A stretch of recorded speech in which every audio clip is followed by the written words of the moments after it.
Mayor Wu was with us this morning. We're on the record, and let's pick up with 9 workers at a car wash in Alston. They were detained in an ICE raid last week. In a statement, ICE told News Center 5 that they unlawfully entered the United States. City Councilor Liz Breeden says that the manager told her that some workers had work authorization cards in their lockers, but they couldn't get to those lockers because of language barriers. She called it, her words, pretty close to the definition of kidnapping.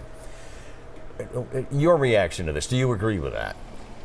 We have seen example after example throughout the Commonwealth and also throughout the country of actions that clearly seem to be going beyond the bounds of the law and the Constitution. And so, yes, federal immigration law is the purview of the federal government. Elections have consequences, and the federal administration can make decisions on how to enforce their priorities. But they are still not supposed to be above the law. We as a city have submitted now multiple times Freedom of Information Act requests for basic information about who is being detained, why, where they're being taken, and we continue to have silence. We're going through a legal appeals process with that now. And communities across the country now are having to resort to warning people about their own federal government, trying to make sure everyone has information, putting extraordinary resources into legal representation, all against the very entity that is supposed to be here to enforce law, order, and safety. Governor Healy even recommended that people, keep videoing, keep shooting everything as it happens too, to have a record of it.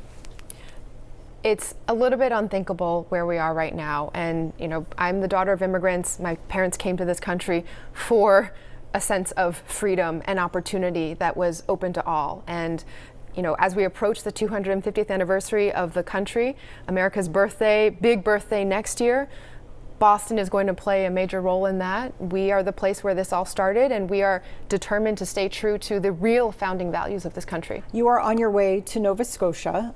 Every year, Halifax sends Boston a Christmas tree as a gesture of gratitude for the medical help and supplies that the city provided when 2 ships collided there in 1917. You're leaving for Halifax. Tell us quickly, what is the goal of this trip? Why did you want to go?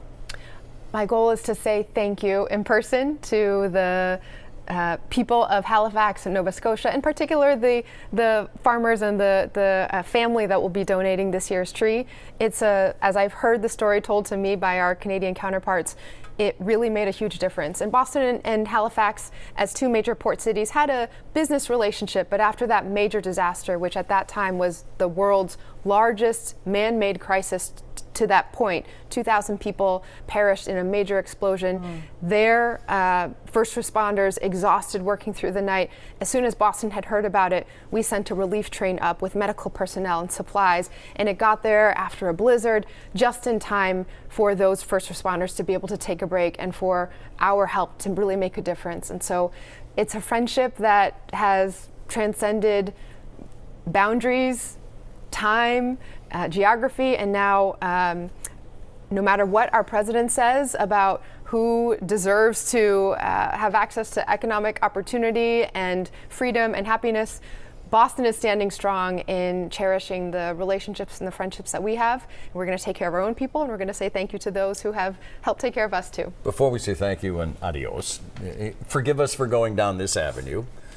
You served your first term successfully. You've just gotten reelected overwhelmingly.